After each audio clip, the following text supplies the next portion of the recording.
চট্টগ্রাম জেলা ক্রীড়া সংস্থা ঘোষিত অ্যাডহক কমিটি বাতিল ও এম এ আজিজ স্টেডিয়ামকে ২৫ বছরের জন্য বাংলাদেশ ফুটবল ফেডারেশনকে তুলে দেওয়ার প্রতিবাদে মানববন্ধন করেছে চট্টগ্রাম স্টেডিয়াম কমিটি।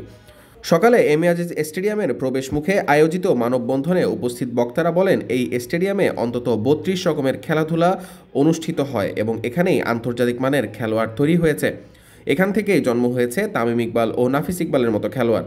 এই স্টেডিয়ামকে শুধুমাত্র বাফুফের হাতে তুলে দেওয়া অযৌক্তিক দাবি করে বক্তারা এই স্টেডিয়ামকে সব খেলোয়াড় ও খেলার জন্য উন্মুক্ত করার আহ্বান জানান। চট্টগ্রাম সিটি কর্পোরেশনের মেয়রের আহ্বানে আয়োজিত মানববন্ধনে নগরীর ক্রীড়ামোদী ব্যক্তিরা ছাড়াও সকল স্তরের মানুষ উপস্থিত ছিলেন এই মানববন্ধনে।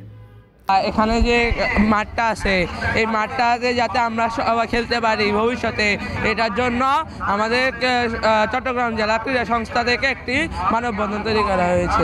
আমাদের এই স্টেডিয়াম দীর্ঘ বছরের একটি স্টেডিয়াম।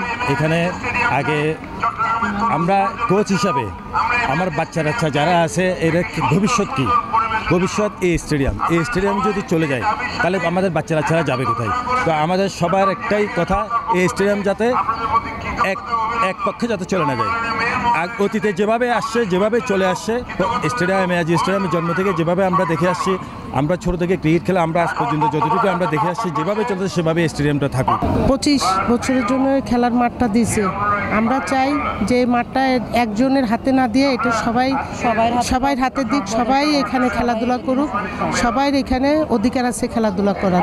ফুটবল ফেডারেশন এবং ক্রীড়া মন্ত্রণালয় যে অনৈতিক এবং অযৌক্তিক সিদ্ধান্ত নিয়েছে, সেই সিদ্ধান্তের প্রতিবাদে আজকে এই সমাবেশে আমরা সংহতি প্রকাশ করছি। আমি এই সিদ্ধান্ত প্রত্যাখ্যান করলাম।